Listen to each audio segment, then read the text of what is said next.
This story is titled, I Sold My Apartment to Save Our Family Hotel from Bankruptcy. But at the staff meeting, my parents announced my brother as CEO, so I made a call that left them stunned. Hi everyone! Before we dive in, a quick favor. If you enjoy content like this, please hit the subscribe button. It's free, supports the channel, and makes sure you never miss out on amazing videos. Alright, let's get started. Hey everyone! I've been sitting on this for a while, but I feel like I just need to get it all out. So here goes. My 42 female family owns this small mountain hotel. It's been in the family since my grandparents built it back in the 70s. Growing up, I spent a lot of time there, helping out with little things like check-ins or organizing supplies. It's not some fancy chain hotel. It's more like a cozy lodge where people come for hiking trips or a quiet weekend away. Anyway, my parents took over after my grandparents retired. But let's just say, business wasn't their thing. Over time, the place got run down. Reviews tanked, bookings dropped, and they kept patching things up with duct tape and prayer. I guess they thought things would magically turn around, but they didn't. So a little over a year ago, my dad called me, sounding more upset than I've ever heard him. He said that the hotel was on the verge of going under. My parents had tried to pour everything into it, and losing it would have meant losing not just their livelihood, but a big part of our family history. I won't lie, I hesitated at first. I had a good life in Portland. I'd been working in hospitality for years, climbing my way up to a management position I was proud of. I had my own apartment, a circle of friends, and a routine that felt stable. But when your parents call you saying they're weeks away from losing everything, what are you supposed to do? So without hesitation, I sold my apartment, left my job, and packed everything into my car. I told myself it would just be temporary, a few months to help stabilize things, then back to my life. When I got home, the situation was even worse than I'd imagined. The hotel was barely functioning. The carpets were stained. The furniture looked like it had been picked up from a thrift store, and everything smelled faintly of mildew. Guests were complaining about broken AC units, noisy plumbing, and rude staff. I'd always known the place was dated, but I hadn't realized just how bad things had gotten. The financials were a mess too.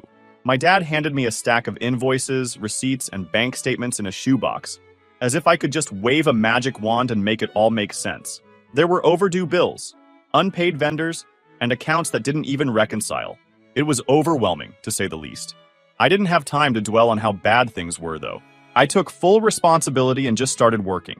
The first thing I tackled was the reservation system, which was so outdated it could barely handle online bookings. I upgraded it to something modern, which was way more expensive than I wanted, but it was necessary. Then I moved on to the physical stuff, replacing the lobby furniture, repainting the walls, fixing leaky faucets, and replacing light fixtures. I didn't have a big budget, so I got creative, scouring clearance sales and bargaining with local suppliers. I spent hours every day with the staff, trying to retrain them and create some sense of professionalism. Most of them weren't even bad workers. They just hadn't been given proper guidance in years. I made checklists, set clear expectations, and started holding regular meetings to make sure everyone was on the same page. Some people quit when they realized I wasn't messing around, but the ones who stayed became my biggest supporters. Marketing was another nightmare. The hotel didn't even have a social media presence. I built everything from scratch. Instagram, Facebook, the works. I started posting photos of the renovations, promoting special offers, and sharing local attractions to draw people in. I reached out to bloggers and travel influencers, offering free stays in exchange for reviews. It was a slow process, but we started seeing more bookings almost immediately. Honestly, those first few months were a blur. I was working 12, sometimes 14 hours a day. I'd crash in one of the empty rooms at night, eating microwave dinners and staring at spreadsheets until I couldn't keep my eyes open anymore. My friends back in Portland would text me, asking how I was doing, and I'd give them the same answer every time. It's fine, just busy. I didn't want to admit how completely exhausted and overwhelmed I felt. But little by little, things started to turn around. Guests were noticing the changes, and we started getting better reviews online. The staff was more confident, more organized, and it showed. Even my parents seemed more optimistic, which felt like a small win after months of seeing them so stressed and defeated. About 8 months in, I finally felt like we were out of the danger zone. The hotel was turning a profit for the first time in years. I had spent countless hours fixing systems, improving the guest experience, and getting the place back on the map. It wasn't perfect, but it was stable, and that felt like a huge accomplishment. So, when my parents called a staff meeting, I walked into the room buzzing with anticipation. I'd spent the night before preparing a presentation, complete with colorful charts and before and after photos of all the improvements we'd made. I even practiced a few lines to thank the team for their hard work. I imagined applause, smiles, maybe even a toast to our success. Instead, my dad stood up and cleared his throat in that awkward, deliberate way he always did before saying something he knew wouldn't go over well. My heart sank a little, but I told myself not to overthink it. Maybe they just wanted to talk about next steps. Then he said it. We're excited to announce that Tyler will be stepping into the role of CEO to guide the hotel into its next chapter. I froze, the corners of my carefully crafted presentation folder digging into my palm. Tyler? CEO? I must have misheard. Let me paint you a picture of my brother, Tyler. He's 3 years younger than me, but might as well be decades behind in maturity. While I was studying hospitality in college, staying up late to nail group projects and pulling double shifts at the campus hotel, Tyler was dabbling in everything and committing to nothing. One month he was obsessed with photography, snapping moody shots of street lamps and empty parking lots. The next, he was designing t-shirts for a clothing line that never left the sketchbook stage. It wasn't ambition, more like daydreaming with a sprinkle of delusion. He'd wander into the hotel once in a blue moon, toss out a vague suggestion like, "You know what this place needs? A juice bar," and then vanish again, off to his next fleeting obsession. And now, this guy, the same one who didn't even know how to log into the reservation system, was going to be the CEO of the hotel I'd poured my blood, sweat, and savings into saving. My ears rang as the weight of my dad's words settled in, drowning out the murmurs of surprise from the staff around me. My perfectly crafted presentation suddenly felt like a cruel joke. I just sat there in shock. My parents didn't even try to justify their decision beyond saying, "Tyler has the skill of leadership by nature. He was born with it." That's what my mom said. Different. Like somehow his complete lack of experience was a strength. Tyler walked in late to the meeting, of course, with that smug grin he always has, and said, "Don't worry, Casey. You're great at the operational stuff. I'll focus on the big picture." I don't think I've ever felt so dismissed in my life. I wanted to argue, to remind them that I'd given up my life in Portland to save this place, but I didn't. I just smiled and nodded while the staff clapped awkwardly. That night, I stayed late in the office, staring at the books and wondering why I even bothered. I'd worked so hard to get the hotel back on its feet, and it felt like none of it mattered. My parents had already decided who was more important. I didn't know it at the time, but that meeting was the beginning of something bigger, something I never could have predicted. Looking back now, I can see how much it shaped what came next. But at that moment, all I could feel was this overwhelming sense of frustration and betrayal. It was like everything I'd worked for had just been handed to someone who didn't deserve it. The days after that staff meeting were a blur. I went through the motions because, well, what else was I supposed to do? But I can't lie, it felt different, like the air in the place had changed. My parents were still acting like nothing was wrong. Tyler was strutting around like he owned the place, which I guess he technically did now, and the staff was starting to pick up on the weird vibe. I kept telling myself I just needed time to adjust. Maybe Tyler really did have some kind of big picture vision that I wasn't seeing yet. I mean, he had to, right? Why else would my parents put him in charge? But it didn't take long for me to realize that wasn't the case. Tyler's version of leadership turned out to be, well, not leading at all. On his first day, he walked into the office mid-morning wearing sunglasses, holding a smoothie, and said, "Okay, so, first order of business. What's our long-term plan for innovation?" I stared at him for a second, waiting for him to laugh or give me some kind of clue that he was joking. He didn't. Tyler, we just finished updating all the major systems," I said. "The next step is focusing on maintaining those changes and building consistency with the staff." He nodded like he was really deep in thought, then said, Cool. But what about, branding? Should we be targeting a younger crowd? I think I read somewhere that Gen Z is all about experiences. I don't know why that moment stuck with me so much, but it felt like the perfect snapshot of Tyler's approach. Lots of vague buzzwords, no real direction, and absolutely no understanding of how the day-to-day operations actually worked. It got worse from there. His first big change was cutting the complimentary breakfast, which had been one of our highest-rated features. Guests loved it. Fresh fruit, pastries, coffee, all that.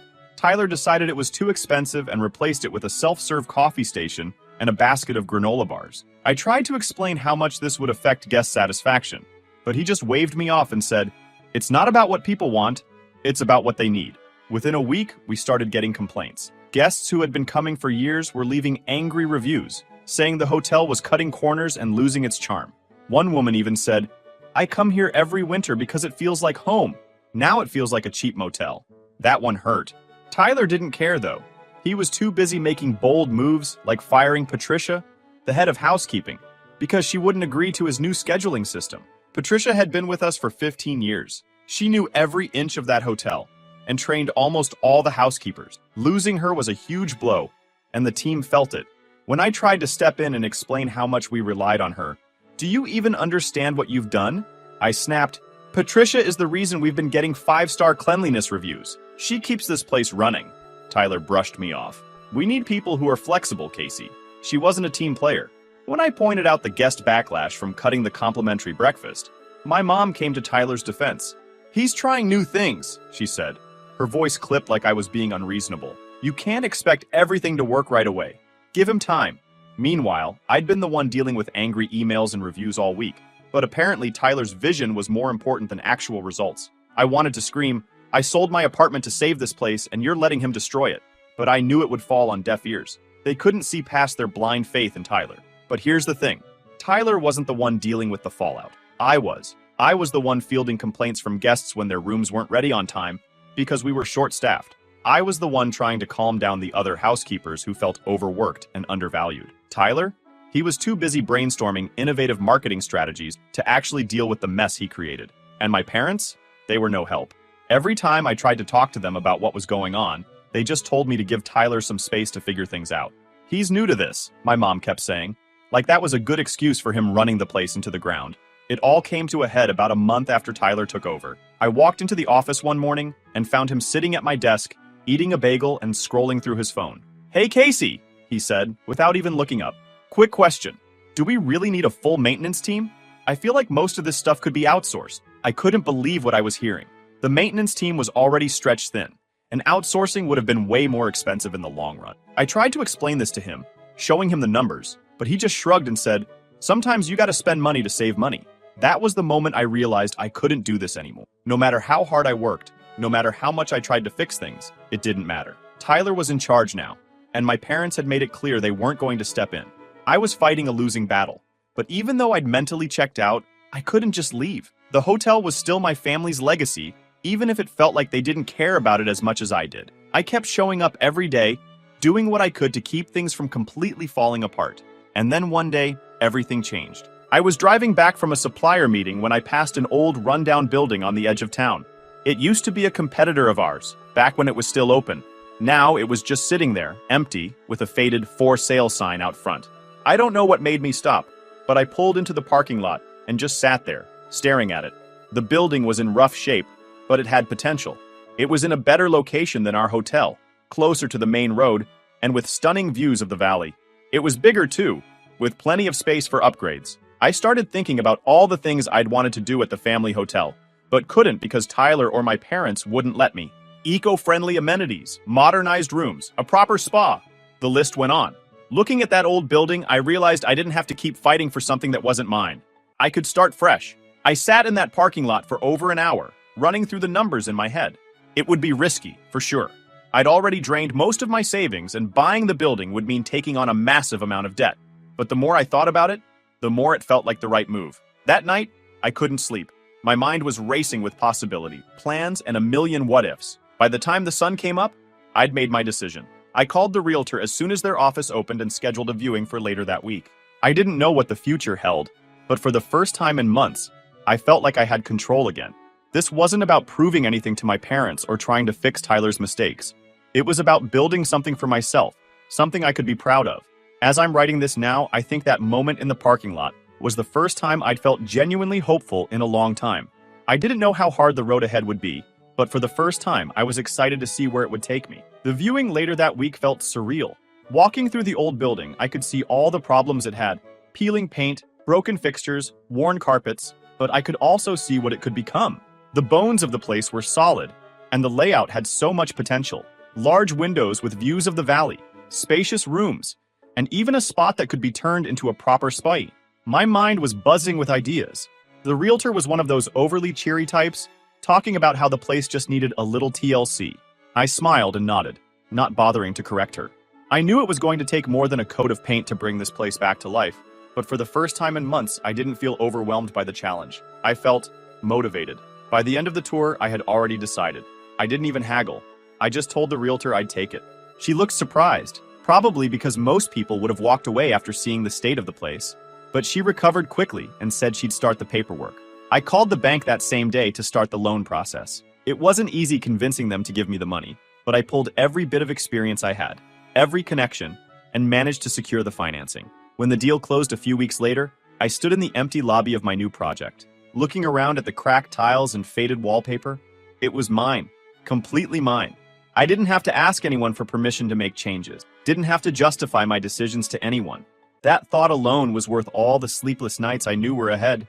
The next few months were a whirlwind. I threw myself into the renovations, working side by side with contractors to make sure everything was done right. I learned more about plumbing and electrical work than I ever thought I'd need to know. I spent hours poring over catalogs, picking out furniture, fixtures, and decor that fit the vision I had for the space. Every single detail mattered to me, from the paint colors to the way the light would hit the lobby in the morning. I also started building a team. Some of the staff from my family's hotel had been fed up with Tyler's management and jumped ship as soon as they heard I was opening a new place. Sarah, who'd been working the front desk for years, was one of the first to join. "I don't know what you're planning," she said, "but I know it'll be better than what we've got now."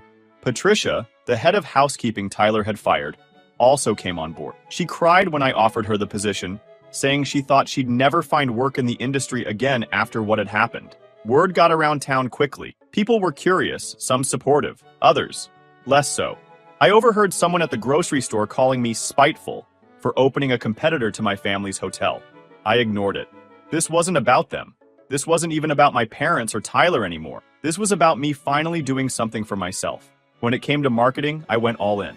I hired a local photographer to take professional shots of the renovations as they progressed and started posting them on social media. I reached out to travel influencers and bloggers, offering them free stays once we opened. I even worked with a branding agency to come up with a name that reflected the feel of the place. We settled on Elevate. It felt fitting, aspirational, unique, and tied to the mountain views that made the location so special. But let me tell you, the stress of pulling all of this together was unreal. There were nights when I'd sit in my car outside the building, wondering if I'd made a huge mistake. The loan payments loomed over me like a dark cloud, and every unexpected cost, because there were a lot of those, made me anxious. I was burning through my savings at a terrifying rate, and the pressure to get everything perfect was suffocating. But every time I thought about giving up, I reminded myself of why I started this in the first place. The turning point came about 4 months into the renovations. The first room was finally finished, completely redone from top to bottom. It wasn't just functional, it was beautiful. I stood in the doorway for what felt like hours, just taking it in. For the first time, it felt real. Like maybe I could actually pull this off. I couldn't help but wonder what my parents would think about all of this. I didn't tell them much about the project, not because I was trying to keep it a secret, but because I didn't want their opinions coloring my decisions. Still, I couldn't shake the thought of them walking through the doors, seeing how different it was from the hotel they'd built. Would they be proud? Angry? Disappointed? Part of me didn't care anymore, but another part, one I wasn't ready to admit out loud, still wanted their approval, even after everything. By the time opening day rolled around, I was running on pure adrenaline. The place wasn't perfect. There were still things I wanted to tweak, but it was ready.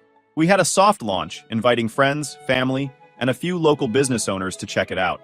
Seeing their reactions was everything I'd hoped for. People kept saying things like, "I can't believe this is the same building," and "This feels like something you'd see in a big city, not here." The first real guests checked in a week later. A couple celebrating their anniversary, followed by a family on a road trip. Watching them explore the space, seeing their smiles as they admired the rooms and amenities, it made every sleepless night, every moment of doubt, worth it. My parents showed up during the soft launch, walking into the lobby unannounced. I hadn't invited them, not because I wanted to keep them out, but because I wasn't ready for whatever reaction they'd bring. When I saw them standing by the front desk, I froze for a second, watching their faces as they took it all in. My dad's expression was stiff, his eyes darting around the space like he couldn't decide what to focus on. My mom stood next to him, her arms crossed tightly, her mouth pressed into a thin line. They didn't say much, but the look on my mom's face said everything. This wasn't pride, this was sadness, maybe even disappointment. They lingered for a while, walking slowly through the lobby and peeking into the room. At one point, my dad stopped and ran his hand along the edge of the new front desk. "It's different," he finally said, his voice low and strained. My mom didn't say a word. I could feel the weight of what they weren't saying, that I'd built this on my own, without their blessing, and that it was better than what they'd been holding on to. When they finally left, they didn't say goodbye. They just walked out, leaving me standing there, wondering if I'd lost something I didn't even know I was still holding on to. But the best part? I didn't feel like I was constantly looking over my shoulder, waiting for someone to criticize me or tell me I was doing it wrong. I was finally free to build something I could be proud of, and that feeling was priceless. Of course, it wasn't all smooth sailing. There were hiccups, plumbing issues in one of the guest rooms, a mix-up with a reservation system that left me scrambling to find a room for a couple who'd booked months in advance. But those challenges felt different. They were mine to solve, and for the first time, I felt like I had the confidence to handle them. Elevate wasn't just a building. It was proof that I didn't need anyone else's approval to succeed. And for the first time in a long time, I felt like I was exactly where I was meant to be. The weeks after my hotel opened were a blur. Guests were rolling in, reviews were pouring in, and the hard work was paying off. Walking through the lobby every morning, I felt this weird mix of pride and disbelief, like I couldn't quite wrap my head around the fact that this was something I had built from scratch. But as I settled into my new normal, the contrast between my hotel and my parents became harder to ignore. Their hotel was struggling, and not just in the ways it had been before. I started hearing whispers from vendors about late payments. One of the cleaning suppliers I'd worked with for years mentioned they'd stopped delivering to the family hotel because they hadn't been paid in months. A local tour operator said the same thing. Apparently, they'd been stiffed on a booking commission Tyler had promised them. At first, I tried to ignore it. It wasn't my problem anymore. I had my own hotel to run, and I couldn't afford to get sucked back into the drama. But the signs kept piling up, and it became impossible not to notice. It wasn't just the business side of things either. Guests who had been loyal to my parents' hotel for years were starting to drift my way. One couple told me they'd tried to book a weekend there but were put off by the recent reviews, which mentioned unclean rooms, understaffed service, and even a broken heating system that hadn't been fixed for weeks. "We always stayed there when we came to town," the woman said as I checked them in. "But something's changed. It doesn't feel the same anymore." I didn't say anything, just smiled and handed them their room key. But inside, I couldn't stop thinking about how quickly things had fallen apart. What really got to me, though, was the look on my parents' faces whenever I saw them. They stopped by the soft launch, of course, but after that, they kept their distance. When we did run into each other, usually at the grocery store or some community event, they looked exhausted. My dad's shoulders seemed permanently hunched, and my mom had this tight-lipped expression that didn't leave much room for conversation. Then, one day, they showed up at Elevate. It was late afternoon, just after check-in rush. My parents came into the lobby, looking more nervous than I'd ever seen them. My mom clutched her purse like it was a lifeline, and my dad kept glancing around, like he didn't want to make eye contact with anyone. "Casey, can we talk?" my dad asked, his voice quieter than usual. I led them to one of the seating areas near the fireplace. They sat down, but neither of them seemed to know where to start. Finally, my mom blurted out, "We need your help." I wasn't surprised. I'd seen it coming for weeks, ever since the vendors started complaining and the reviews took a nosedive. But hearing them say it out loud still felt strange. For months, they'd brushed off my concerns, ignored my advice, and handed the reins to Tyler. And now, here they were, asking me to clean up his mess. "I don't know what you expect me to do," I said carefully. "You have a CEO. Maybe you should ask him for help." My dad flinched at that like I'd hit a nerve. "Tyler's trying his best," he said, though it didn't sound convincing. "Is he?" I shot back. "Because from where I'm standing, it doesn't look like it." "Casey, please," my mom said, her voice cracking. "You're the only one who knows how to fix this." I leaned back in my chair, folding my arms. "I tried to help before, remember? You didn't want my help then. You wanted Tyler." My dad sighed, rubbing his temples. "We made a mistake, okay? But we can't go back and undo it. We need you now." I looked at them. These two people who had spent their whole lives building something, only to watch it fall apart. And as much as I wanted to feel vindicated, all I felt was tired. "I can't," I said finally. "I'm sorry, but I have my own business to run now. If you want my advice, here it is. Get professional help. Hire someone who can actually clean up the mess Tyler's made." They didn't say anything after that. My mom looked like she might cry, and my dad just sat there, staring at the floor. After a while, they got up and left without another word. For the rest of the day, I couldn't focus. My mind kept going back to that conversation, replaying every word, every expression. I knew I'd done the right thing. Setting boundaries was something I'd struggled with for years, and this was a chance to stand my ground. But it didn't make it any easier. What bothered me more, though, was the nagging feeling that something wasn't adding up. The late payments, the canceled vendor contracts, the broken heating system. It was all too much to just be bad management. Even Tyler couldn't screw things up this bad on his own. I started paying closer attention to what people were saying about the family hotel. Vendors mentioned orders being delayed because of budget issues, but no one could tell me exactly what those issues were. Former staff hinted that Tyler had been making weird changes to the payroll system, but no one could explain what that meant. The final straw came when a guest, who had stayed at both hotels, casually mentioned a rumor they'd heard about Tyler. People are saying he's spending all his time in Denver, they said. What's he even doing down there? I didn't have an answer, but the question stuck with me. Tyler hadn't been around much, and the few times he had, he looked distracted. He wasn't the type to sit behind a desk crunching numbers, so where was the money going? At that point, we were doing well. Better than I'd hoped, honestly, but I couldn't shake the unease I felt. My parents' hotel wasn't just struggling, it was sinking, fast. And I had a feeling that Tyler wasn't just steering the ship poorly, he was actively drilling holes in it. I didn't know what I was going to do with that feeling, but one thing was clear. This wasn't over, not by a long shot. The uneasy feeling sat with me, growing stronger every time I thought about the family hotel and how fast things were unraveling there. Tyler wasn't just incompetent. There was definitely something else going on. So I started digging. I went through old emails, invoices, and anything else I could get my hands on that might offer a clue. Tyler had been careless. He hadn't changed much since I left the family hotel, and I still had access to some of the systems. At first, it was just small things. Odd payments listed under vague descriptions like consulting or vendor management. None of the names matched up with anything I recognized, and a quick search online turned up nothing. Then there were the inflated invoices, regular services like landscaping or repairs, suddenly costing 3 or 4 times what they should. It didn't take long to figure out that these weren't just mistakes. Someone was bleeding the hotel dry, and Tyler was the one signing off on everything. I couldn't take it anymore. I drove over to my parents' house, the printouts clutched in my hand. It was late, but I didn't care. The anger had been simmering for weeks, and now it was boiling over. They needed to know what was happening. My mom answered the door, looking surprised to see me. "Casey, what are you doing here?" "I need to talk to both of you," I said, pushing past her into the house. Now. My dad was in the living room, his reading glasses perched on his nose as he flipped through the newspaper. He looked up, confused. "What's going on?" I dropped the stack of papers onto the coffee table in front of him. "That's what's going on?" My voice cracked. "I sold my apartment to save you from this. I gave up my entire life to keep this hotel afloat, and you handed it all over to Tyler without a second thought." He frowned, picking up the first page. My mom sat down next to him, glancing at the printouts, her expression shifting from confusion to alarm. "What is this?" my dad asked, like he didn't really want to know the answer. "It's proof that Tyler's been funneling money out of the business," I said, my voice sharper than I intended. "These payments? They're fake. These companies don't exist. And the inflated invoices? That money's not going to vendors. It's going somewhere else, probably straight into Tyler's pocket." My mom looked pale. "That can't be right. Tyler wouldn't what?" I interrupted. "Wouldn't lie? Wouldn't steal? Open your eyes, Mom. This is why the hotel is falling apart. He's not just bad at running it, he's actively draining it." My dad set the papers down, rubbing his temple. He looked older than I'd ever seen him, like the weight of everything was finally crushing him. "How did you find this?" he asked quietly. "I still have access to some of the systems," I admitted.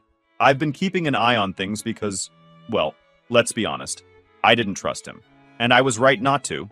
My mom was shaking her head, tears streaming down her face. "He's our son, Casey. He wouldn't do this. There has to be some other explanation." "Then ask him," I said, crossing my arms. "Call him right now and ask him where the money's going. But don't expect an answer, because he's been dodging that question for months." My dad didn't say anything. He just sat there, staring at the printouts, his face a mask of defeat. "Why didn't you say anything sooner?" my mom finally asked. "Because it's not my problem anymore," I said.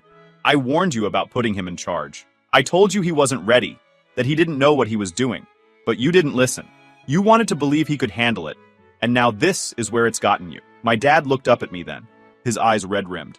"What do we do, Casey? How do we fix this?" I almost laughed at the irony. After months of ignoring my advice, now they wanted my help? But the anger fizzled as quickly as it came, replaced by something softer, something I didn't want to name. "You need to confront him," I said, sitting down across from them. "Show him this. Demand answers. And then you need to bring in someone who actually knows how to fix the mess he's made. A professional consultant, not me. You're the only one who understands this business," my mom said, her voice pleading. "We trust you." "Now you trust me?" I said, shaking my head. "That's rich. Look, I'll give you advice if you need it. But I'm not coming back to fix this. You need to figure out how to clean up your own mess." They didn't argue after that. My dad nodded silently, and my mom wiped her eyes with a tissue, looking smaller than I'd ever seen her. As I drove home that night, I couldn't shake the image of them sitting there, broken and defeated. Part of me felt guilty for not doing more to help, but another part, the part that had spent months being dismissed and overlooked, knew I'd done the right thing. I drove back to my hotel, knowing this wasn't the end. Tyler would have to answer for what he'd done, one way or another. And when that confrontation came, I wanted to be there to see it. Not for revenge, but for closure. Because no matter how far I'd come, the past still had its hold on me, and I wasn't ready to let it go just yet. And the weeks after my confrontation with my parents were eerily quiet. They didn't call, and I didn't check in. I told myself it was for the best. I had my hotel to focus on, and the family hotel wasn't my responsibility anymore. But the whispers around town didn't stop, and the contrast between the two hotels became impossible to ignore. While my hotel thrived with steady bookings and glowing reviews, my parents' hotel continued to sink. It was like watching a ship slowly take on water, and Tyler was nowhere to be found. Then, one morning, Sarah came into my office holding her phone with a grim look. "You need to see this," she said. The headline was blunt: "Local hotel under investigation for financial misconduct." The article didn't name Tyler outright, but it didn't need to. The details lined up too perfectly: unpaid invoices, suspicious payments, and accusations of fraud tied to unlicensed financial dealings. My stomach dropped. The whispers I'd been ignoring suddenly felt louder. Where was Tyler getting the money? Why were payments to vendors so inconsistent? I didn't have to dig much further before the pieces started falling into place. A vendor confirmed that invoices had been inflated or outright fabricated, and I heard through a friend in Denver that Tyler's accounts were flagged for large, unaccounted-for transfers, casinos, failed business investments, even offshore accounts. It was all there. The hammer finally dropped when investigators showed up at the family hotel. A guest tipped me off that government cars had been parked outside all day. I didn't need to go there to know what was happening. Tyler's mess was unraveling, and everyone in town was talking about it. That evening, my parents finally called. My mom's voice cracked as she said, "Casey, we don't know what to do. They've frozen the accounts. They're asking questions we don't have answers for." I kept my tone steady, even though I could feel their desperation through the phone. "I told you months ago to get help. This is what happens when you ignore the signs. We just wanted to protect him," my dad said, his voice heavy with regret. "He's our son, and look where that got you," I replied. I didn't say it to be cruel, but because it was the truth. After I hung up, I felt the weight of it all settle over me. The decisions, the sacrifices, the consequences. Everything had led to this moment. My parents were facing the reality of their choices, Tyler was finally being held accountable, and the family business that once felt so unshakable was crumbling under the weight of it all. But for the first time, I wasn't carrying that burden anymore. My hotel was thriving, not because of luck or anyone's help, but because I had fought for it. Every piece, every detail, every decision was mine. And as much as it hurt to watch my family's legacy fall apart, I couldn't help but feel a small sense of peace. I had built something that couldn't be taken away from me. And no matter what came next, I knew I'd be ready for it. Thank you guys for reading.